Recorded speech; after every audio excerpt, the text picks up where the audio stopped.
Okay okay, ठीक है। तो अब देखो, आपके हम लोग बात कर रहे हैं एलिमेंट्स के, रिसर्च एलिमेंट्स के बारे में। रिसर्च एलिमेंट्स का मतलब ये है that how do you complete the process of research. Okay, you are here, this is the starting, and you have to complete your research and give the report or give the conclusion to people about the research topic that you have done. This is your entire research process, and elements, they are there from the beginning till the end. Yes, पूरे में ही you will have different elements working together on each step to reach to the process. और ये जो elements हैं इनके बारे में अगर मैं अभी आपको एक एक दो दो लाइन में बताऊं तो वो clarity नहीं आएगी. What I will do, I will take the elements and I will go step by step of the research process. आपका सिलेबस मैंने ऐसे ही बनाया है. पहले हम लोग बात करने वाले हैं थ्योरी कंस्ट्रक्शन की, क्योंकि थ्योरी कंस्ट्रक्शन जो है वो हमारे को रिसर्च प्रॉब्लम और लिटरेचर रिव्यू इसको एक साथ कवर कर लेता है और हाइपोथेसिस तक ले आता है. तो हम बात करने वाले हैं पहले थ्योरी कंस्ट्रक्शन के बारे में, उसके साथ साथ will talk about what is literature review, then will come to hypothesis. Hypothesis में विल टॉक अबाउट कि हाइपोथेसिस कितने तरह से होती है, the types of hypothesis, then will talk about hypothesis बनती कैसे है, वेरिएबल से, then will talk about what is variable. जब वेरिएबल हो जाएगा then will come to next step which is research design and sampling. आप अपने रिसर्च का डिजाइन पूरा कैसे तैयार करते हो, कौन कौन से अलग तरह के डिजाइन हो सकते हैं. Then will come to sampling.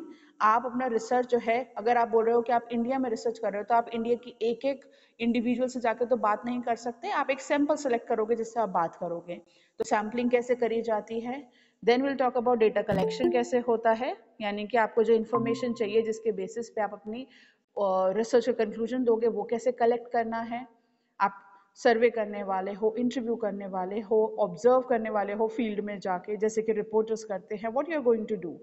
Then analysis and interpretation, उस जो भी आपने डेटा कलेक्ट करा है उसे एनालाइज किस बेस पे करना है. यहाँ पर दोबारा से योर थ्योरी कंस्ट्रक्शन जो रिसर्च प्रॉब्लम के स्टार्टिंग में था वो दोबारा से यहाँ पर यूज होता है एनालाइज करने के आधार के तौर पे, यानी कि एनालाइज करने के बेसिस के तौर पे, इंटरप्रिटेशन के बेसिस के लिए.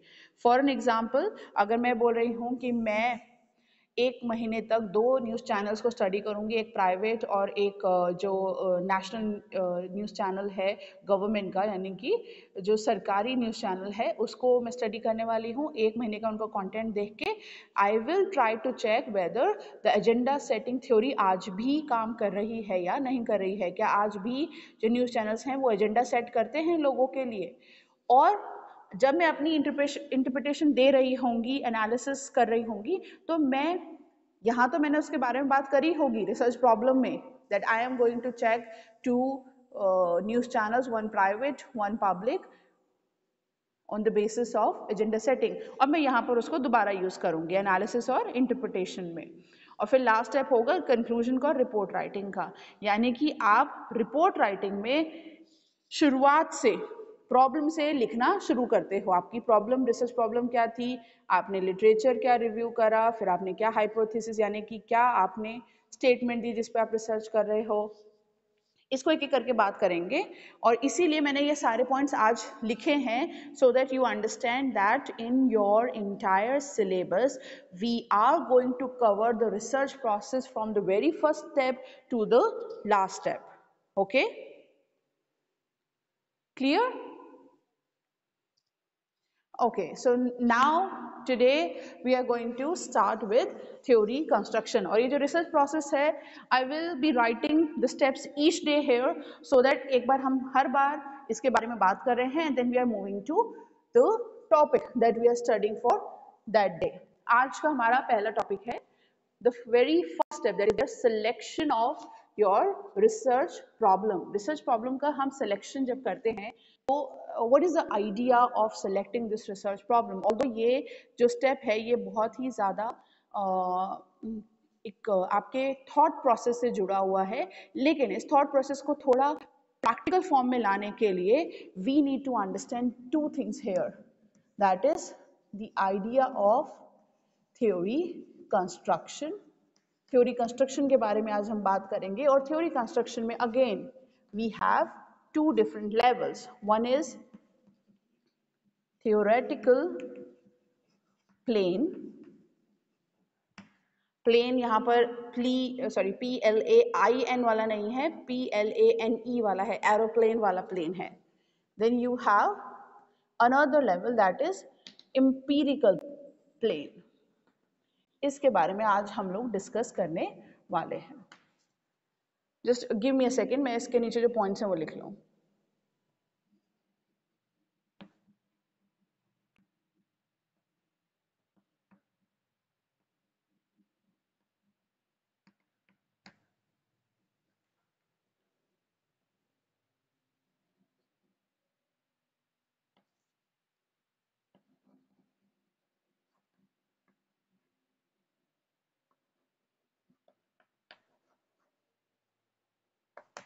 Okay,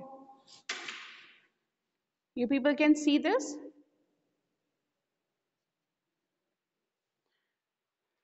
Okay, अब बात करते हैं ये थ्योरी कंस्ट्रक्शन का जो प्रोसेस है, व्हाट इज दिस, एंड इसका यूज़ रिसर्च प्रोसेस में कैसे होता है। सबसे पहली जो इम्पॉर्टेंट चीज़ that you need to remember here is that when you want to do research, the very first step is that your mind is starting to think about it. सबसे पहला step research process का the unsaid step that is there is that you start thinking about it, your mind start processing about it. आपका जो दिमाग है वो सबसे पहला step लेता है, वो है एक टॉपिक के बारे में सोचना शुरू करना।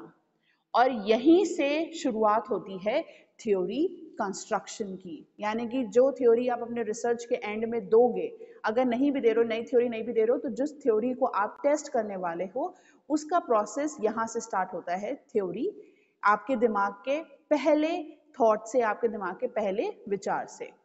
और इस लेवल पे we are at theoretical plane. जो पहला स्टेप है उस पे हम थ्योरेटिकल प्लेन पे हैं। थ्योरेटिकल जो है वो थ्योरी से ही निकलता है। और इस प्लेन का मतलब क्या है? इस प्लेन का मतलब ये है कि आप जब किसी रिसर्च टॉपिक के बारे में सोचते हैं तो सबसे पहले आपके दिमाग आपसे कुछ क्वेश्चंस करता है। What will you do in this research? What do you want to do? Okay, what do you know about the research topic you have selected? Do you understand the kind of, you could say, the kind of items you will be using? Items in the sense the kind of concepts you will be using. मैं एक example देके समझाती हूँ। अगर मान लीजिए मैं एक रिसर्च करना चाहती हूँ जिसमें कि मेरा आइडिया ये है, I want to do something about the kind of portrayal of women in Indian films. Indian films में जो फीमेल पोर्ट्रेयल है या वुमेन का पोर्ट्रेयल है, उसके ऊपर मैं कोई रिसर्च करना चाहती हूँ।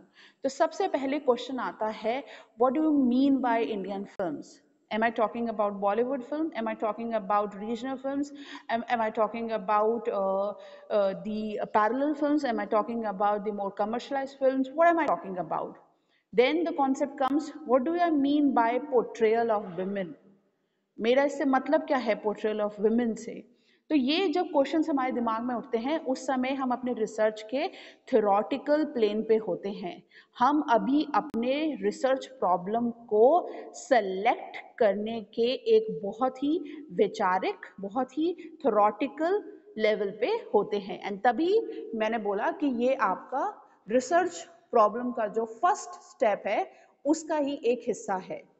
और उसके साथ साथ ये सेकेंड स्टेप और थर्ड स्टेप को भी कवर करेगा जब तक कि हम दूसरे प्लेन पे, जो एम्पिरिकल प्लेन है, उस पे पहुंचेंगे। तो अभी हम यहाँ पर हैं जब हम थ्योरेटिकल प्लेन की बात कर रहे हैं। थ्योरेटिकल प्लेन से आगे बढ़ने के लिए हम इस स्टेप को कवर करेंगे और फिर हम हाइपोथेसिस तक आएंगे। वापस बात करते हैं थ्योरेटिकल प्लेन की। थ्योरेटिकल प्लेन पे मैंने दो चीजें लिखी हैं, one is construct, another is propositions. दोनों से मतलब क्या है? कॉन्स्ट्रक्ट का मतलब होता है कॉन्सेप्ट्स, यानी कि कौन से ऐसे कॉन्सेप्ट्स हैं जो कि आपके रिसर्च के थ्योरेटिकल बेस को बनाते हैं, यानी कि आपके रिसर्च टॉपिक का जो वैचारिक एक बेस बन रहा है, जहाँ पर विचार हैं, जहाँ पर आइडियाज़ हैं, जहाँ पर वो पॉइंट्स हैं जिनको आप डिस्कस करना चाहते हो, वहाँ पर कौन से कॉन्सेप्ट्स इन्वॉल्व हो रहे हैं। प्रोपोजिशन से मतलब क्या है? प्रोपोजिशन से मतलब है जो कॉन्सेप्ट्स, या इनको कॉन्स्ट्रक्ट भी बोलते हैं। कॉन्स्ट्रक्ट क्यों बोलते हैं? बिकॉज ये थ्योरी कंस्ट्रक्शन के ब्लॉक हैं, इसीलिए इन्हें थ्योरी कंस्ट्रक्शन का बिल्डिंग ब्लॉक्स भी बोला जाता है। सो कॉन्स्ट्रक्ट या कॉन्सेप्ट एक ही चीज है। कॉन्सेप्ट्स बोल रहे हो तो आप इसको थोड़ा लिटरली डिफाइन कर रहे हो, कॉन्स्ट्रक्ट बोल रहे हो तो आप इसको थ्योरी कंस्ट्रक्शन के आइडिया से डिफाइन कर रहे हो, पर बात एक ही है।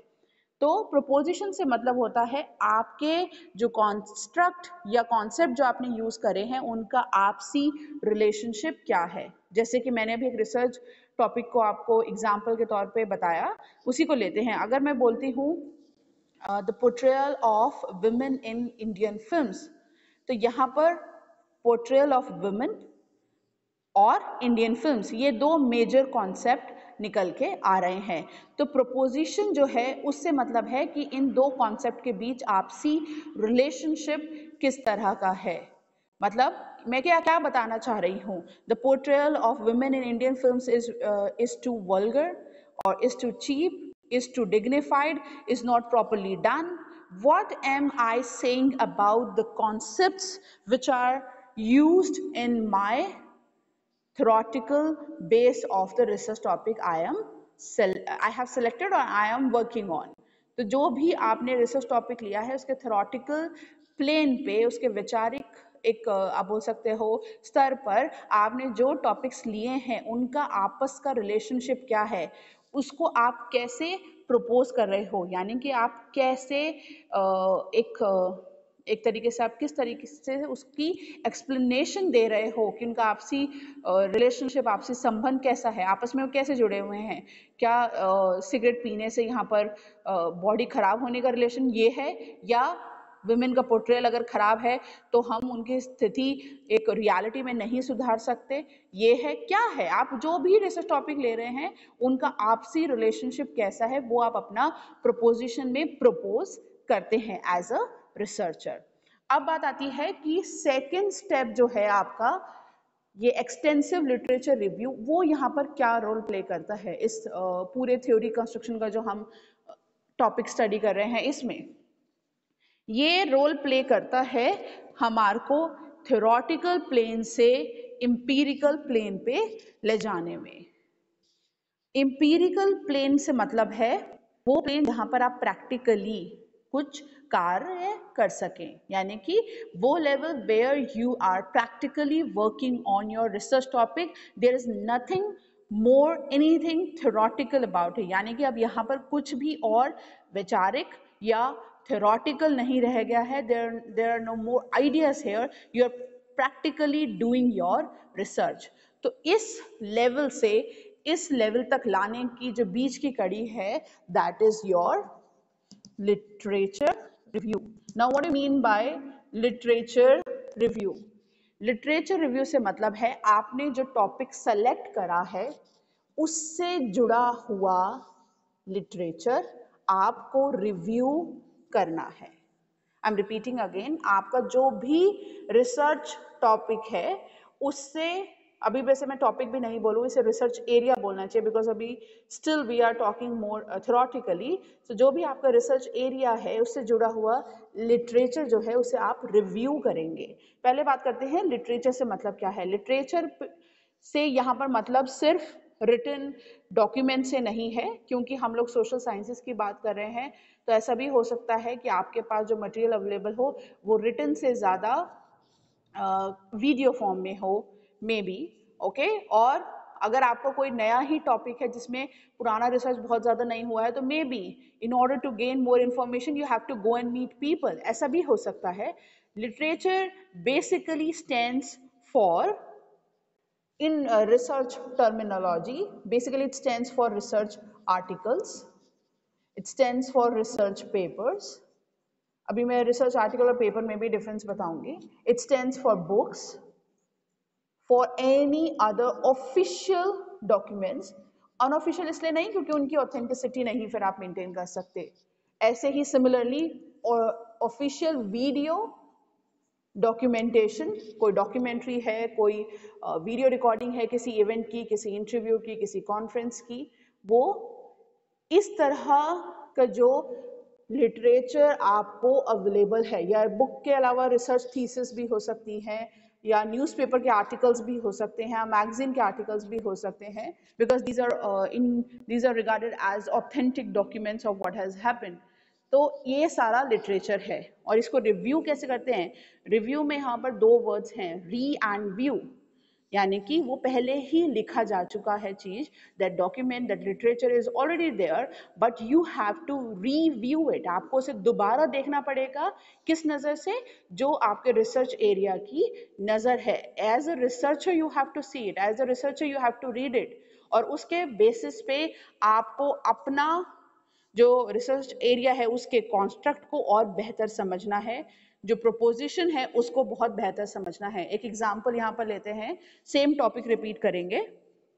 जैसे हमारा टॉपिक था portrayal of women in Indian films, तो यहाँ पर मैं रिव्यू करूँगी इंडियन फिल्म से रिलेटेड जो रिसर्च पेपर लिखे गए हैं, about the history of Indian films, about the kinds of films Indian film industry makes, the basic, you could say, the basic nature of Indian film industry, the way we have evolved as a film industry, इन सब चीज़ों के बारे में मैं जो material है उसको review करूँगी। इसके साथ साथ दूसरा जो मेरा कॉन्सेप्ट है वो है पोर्ट्रेयल ऑफ वुमेन। तो मैं बात करूंगी कि क्या इससे पहले किसी ने इस तरह से रिसर्च पेपर करा है। Maybe somebody has talked about particular films और उसमें जो कैरेक्टर दिखा है, maybe somebody has written about Mother India, maybe somebody has written about much older films of 1960s or 50s, or somebody has talked about the recent change in portrayal of women in Indian films. Somebody has talked about actress like Priyanka Chopra or Deepika Padukone, stuff like that. तो इस तरीके से अलग अलग जो research material है, sorry literature material है, मेरे टॉपिक से, कॉन्सेप्ट से जुड़ा हुआ, उसको मैं रिव्यू करूंगी। और क्यों करूंगी? पहली बात ये कि वो आपको अपने रिसर्च एरिया को बेहतर समझाता है। आपको पता चलेगा कि पोर्ट्रेयल ऑफ वुमेन से मतलब क्या है, कैसे आप उसे समझ सकते हो फिल्म के कॉन्टेक्स्ट में। शॉट्स चूज करना पोर्ट्रेयल है, कपड़े चूज करना, कैरेक्टर चूज करना, ये सब उनके पोर्ट्रेयल में आएगा। तो आप इन सारी चीज़ों को समझोगे, टेक्निकल चीज़ें जो एक फिल्म जैसे फील्ड से जुड़ी हुई हैं। दूसरा होगा, आप समझोगे कि इंडियन फिल्म इवॉल्व कैसे हुई है, क्या अभी तक किसी ने इस बारे में रिसर्च करा है।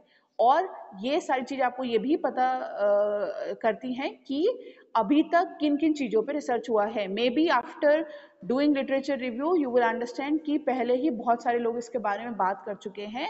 और एक चीज़ इस टॉपिक से रिलेटेड है जो नहीं हुई है, वो ये कि कैसे पैरेलल फिल्म्स जो है वो ज़्यादा रियल सिनेरियो आपको दिखाती हैं। So then you will know कि इंडियन फिल्म इंडस्ट्री टिपिकली उसमें तो पोर्ट्रेयल को लेके बहुत बात हुई है, लेकिन पैरेलल फिल्म्स को किसी ने नहीं रिसर्च करा है।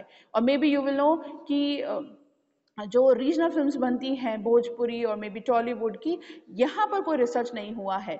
तो उससे आपको हेल्प मिलेगी अपने एक ब्रॉड टॉपिक को, ब्रॉड रिसर्च एरिया को नैरो करने में, उसे रिसर्च टाइटल या रिसर्च टॉपिक तक लाके नैरो डाउन करने में, ताकि आप उस पर रिसर्च कर सको। Okay, hello, okay. तो यहाँ पर आपने देखा कि हमने अपना रिसर्च प्रॉब्लम, रिसर्च एरिया को, जब हम सिलेक्शन की बात कर रहे हैं उस लेवल पे हमने बात करी प्रपोजिशन की, कॉन्स्ट्रक्ट की। उससे आगे बढ़ने के लिए हमने बात करी लिटरेचर रिव्यू की। और अब हम लिटरेचर रिव्यू जब कर चुके हैं, then what is happening, then we are reaching to this plane. और इसके बाद हम इम्पीरिकल प्लेन पे पहुंच रहे हैं। So we are moving from a very broad level to a level which is quite narrowed। और यहाँ पर क्या हो रहा है, यहाँ पर आपका लेवल इम्पीरिकल बन रहा है। इम्पीरिकल से मतलब जिसको आप प्रैक्टिकली कर सकें। ये ऐसा ही है जैसे मान लीजिए कोई आपको एक मेडिकल रिपोर्ट दे रहा है जिसमें लिखा है that on the basis of these reports you have to go for maybe an operation or a surgery, and this is the surgery taking place। ये डिफरेंस है लिखने में, थ्योरेटिकली लिखने में कि ये कंडीशन हो सकती है, ऐसा भी हो सकता है, वैसा भी हो सकता है, और एम्पिरिकली उसको करने में जब आप करने जाएंगे तो बहुत सारी चीज़ें जो आपने थ्योरेटिकली लिखी हैं वो नहीं हो रही होंगी। Only one thing, one practical thing will take place, और एम्पिरिकल प्लेन पे यही होता है। जो आप रिसर्च कर रहे हैं उसको आप ब्रॉड से इतना नैरो डाउन कर लेते हैं कि आपको दो चीजें मिलती हैं, one is variables, another is hypothesis. So what is happening here? Here your concept is changing in variables and your proposition is changing into hypothesis. कैसे चेंज हो रहा है? I'll explain. जो आपने अपने कॉन्स्ट्रक्ट लिए थे वो अब वेरिएबल बन रहे हैं। वेरिएबल से मतलब क्या है? वेरिएबल से मतलब है कोई भी ऐसी चीज जिसकी वैल्यू वेरी करती है, यानी कि बदलती रहती है, दैट इज वेरिएबल। हाइपोथेसिस क्या है? हाइपोथेसिस मतलब है एक ऐसा स्टेटमेंट देना जिसको कि आप हाइपोथेसाइज कर रहे हैं, यानी कि आप उसको सिर्फ उसकी कल्पना कर रहे हैं कि ये ऐसा होगा। जब आप उसको प्रूफ कर देंगे तब वो जाके थ्योरी बन जाएगी, यानी कि तब वो हाइपोथेसिस से थ्योरी का फॉर्म ले लेगी। अब आते हैं कि ये वेरिएबल और हाइपोथेसिस कॉन्स्ट्रक्ट और प्रोपोजिशन से चेंज कैसे हुए। वेरिएबल आपके वैसे ही डिफाइन होंगे जैसे आपके कॉन्स्ट्रक्ट हैं। द ओनली डिफरेंस इज कि वो ब्रॉड से नैरो होंगे, थ्योरेटिकल से एम्पिरिकल फॉर्म लेंगे। मैं एक एग्जांपल देके बोलती हूँ। जैसे अभी हमने बात करी portrayal of women in Indian films, तो यहाँ पर मैं इंडियन फिल्म्स में एक सिलेक्शन बताऊंगी। Indian films maybe parallel Indian films for the decades 1950 to 1960। तो जब मैंने अपने ब्रॉड टॉपिक को इस तरीके से नैरो करके डिफाइन करा कि मैं 1950 और 1960 के दशक की ही बात करूंगी, और वो भी सिर्फ पैरेलल इंडियन यानी कि 8 मूवीज की, उनमें विमेन पोर्ट्रेयल कैसा है, तो मैंने अपने इतने बड़े कॉन्स्ट्रक्ट इंडियन फिल्म इंडस्ट्री को बहुत छोटा कर दिया। पहले इंडियन फिल्म में से पैरेलल फिल्म्स ली, और पैरेलल फिल्म्स की भी जो पूरी हिस्ट्री है उसमें से भी सिर्फ 2 ही डेकेड्स लिए, 1950 और 60। तो यहाँ पर नैरो डाउन हो गया एक कॉन्स्ट्रक्ट, और वो वेरिएबल के फॉर्म में बदल गया। वेरिएबल कैसे है? 1950 और 60s में जो जो फिल्म्स बनी होंगी उन सब में विमेन पोर्ट्रेयल अलग अलग रहा होगा। Now the second concept comes portrayal of women. Portrayal of women में किस तरीके से बात कर रही हूँ वो भी आपको डिफाइन करना पड़ेगा। हो सकता है किसी के लिए पोर्ट्रेयल ऑफ वुमेन से मतलब है कि क्या उसे ट्रेडिशनल इंडियन वुमेन दिखाया था, किसी के लिए पोर्ट्रेयल ऑफ वुमेन से मतलब है दैट जो पोर्ट्रेयल है वो जस्टिफाई करता है एक जेंडर को, इक्वालिटी को। किसी के लिए पोर्ट्रेयल ऑफ वुमेन से मतलब हो सकता है दैट इट इज ग्लैमराइज्ड, कमोडिफाइड। तो किस तरीके से, तो यहाँ पर फिर मैं अपना वेरिएबल जो है उसको प्रॉपरली फॉर्म कर सकती हूँ। मैं यहाँ पर अपना जो वेरिएबल है पोर्ट्रेयल ऑफ विमेन उसको बदल सकती हूँ the commodification of women in parallel films. Parallel films में आपको लगता है कि नहीं होता है, then we can say that the realistic portrayal or traditional portrayal, or we could say the revolting portrayal of women in parallel Indian films two selected decades 1950s and 60s। तो आपने अपने थ्योरेटिकल प्लेन से empirical plane तक जो journey cover करी वो करी literature को रिव्यू करके, और उसके बेसिस पे आपने कॉन्स्ट्रक्ट को वेरिएबल में बदल लिया। अब वेरिएबल बहुत तरह के होते हैं, वो हम जब थर्ड स्टेप स्टेटिंग हाइपोथेसिस पे आएंगे तब बात करेंगे कि वेरिएबल कितने कितने तरह के होते हैं, उनको कैसे डिफाइन किया जा सकता है। अभी बात करते हैं प्रोपोजिशन हाइपोथेसिस कैसे बनती है। आपकी प्रोपोजिशन ये थी that there is a connection between portrayal of women in Indian films, और मे बी आप ये प्रपोज कर रहे थे कि the kind of portrayal that is there of women in Indian films, this is very degrading। ये आपकी hypothesis थी, या आपकी हाइपोथेसिस हो सकती है the is the portrayal of women in Indian films degrading or not। आप एक क्वेश्चन मार्क भी रख सकते हो यहाँ पर, जरूरी नहीं है कि वो स्टेटमेंट फुल स्टॉप के साथ ही हो। और फिर आपकी हाइपोथेसिस बन सकती है। आपने जब पैरेलल फिल्म सेलेक्ट कर ली और आपने रियलिस्टिक या ट्रेडिशनल या रिवॉल्टिंग एक पार्ट अपने कॉन्सेप्ट का ले लिया वुमेन को लेके, पोर्ट्रेल ऑफ वुमेन को लेके, तो आप अपनी हाइपोथेसिस यानी कि एक टेंटेटिव स्टेटमेंट, टेंटेटिव क्यों बोलते हैं, जैसे कि अगर मान लीजिए आपके घर में कोई फंक्शन होने वाला है या आप कोई शॉपिंग पे जाने वाले हैं, you think that today okay I have to go and do my winter shopping and I have a tentative budget of spending around 5,000, और आपका जो स्पेंडिंग है it goes somewhere around maybe 4 और may be 6 और 7, लेकिन एक budget आपके दिमाग में था और उसके आसपास ही आपने अपना खर्चा कोशिश करी, तो टेंटेटिव स्टेटमेंट हम हाइपोथेसिस को बोलते हैं। क्यों? क्योंकि आप उसके बेसिस पे ही अपना रिसर्च करोगे, उसके आसपास यानी कि उससे जुड़े हुए वेरिएबल पे ही अपना रिसर्च करोगे। अगर वो प्रूव हो जाता है थ्योरी बनती है, नहीं प्रूव होता है तो जो भी रिजल्ट है उसके बेसिस पे you can give another hypothesis. So hypothesis से मतलब है एक टेंटेटिव स्टेटमेंट देना, एक अनुमान लगाना कि आपके वेरिएबल्स के बीच में इस तरह का कनेक्शन है और ये एंड में हो सकता है। जैसे मैं बोल सकती हूँ कि parallel Indian films have been much more realistic in portraying women during the early decades of 1950s and 60s. तो now you see कि कितना ज़्यादा यहाँ पर मैंने clarify कर दिया है अपने research topic को। I'll write it down for you ताकि आप लोगों को और भी clear हो जो मैं बोल रही हूँ उसमें। If for my topic I'm saying that the portrayal of women is or was, जो भी आप डेकेड ले रहे हो उस पर डिपेंड करेगा, was more realistic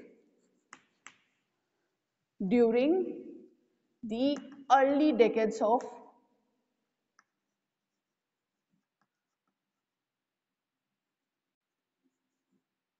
parallel Indian films। अब यहाँ पर आप देखो कि मैंने कितना ज़्यादा narrow down as a researcher how much scrutiny I have done of my topic, और मैंने इसको कितना शॉर्टन कर लिया है, कितना नैरो कर लिया है। अ पोर्ट्रेल ऑफ वुमेन मैं रियलिस्टिक सेंस में बात कर रही हूँ। I am not talking about the commodification, I am not talking about the glamorisation, I am not talking about modernity, I am not talking about empowerment, I'm not talking about equality, I'm just talking about being realistic। और दूसरा मैंने क्या करा है, only early decades of parallel Indian films, और इस early decades को आप और भी क्लियरली बोल सकते हो during the decade of 1950s, तो ये और भी नैरो डाउन हो जाएगा। और अब मेरे लिए ये बहुत ही प्रैक्टिकल है कि मैं 1950s में जितनी भी 51 से लेके 60 तक जितनी भी पैरेलल फिल्म्स बनी हैं उसमें देखूं कि वुमेन का पोर्ट्रेल कैसा है, उसके बेसिस पे डेटा कलेक्ट करूं, उसके बेसिस पे अगर मैं किसी एक्ट्रेस को जो उस समय उन्होंने एक्ट करा है उनका इंटरव्यू करना चाहती हूँ तो उनका इंटरव्यू करूं और फिर अपना कंक्लूजन दूं और अपना रिसर्च को कंप्लीट करूं। So this is the working of theory construction. How do you travel from theoretical plane to empirical plane? You change your construct into variables, you change your proposition into hypothesis, and you start your research process. Is this clear?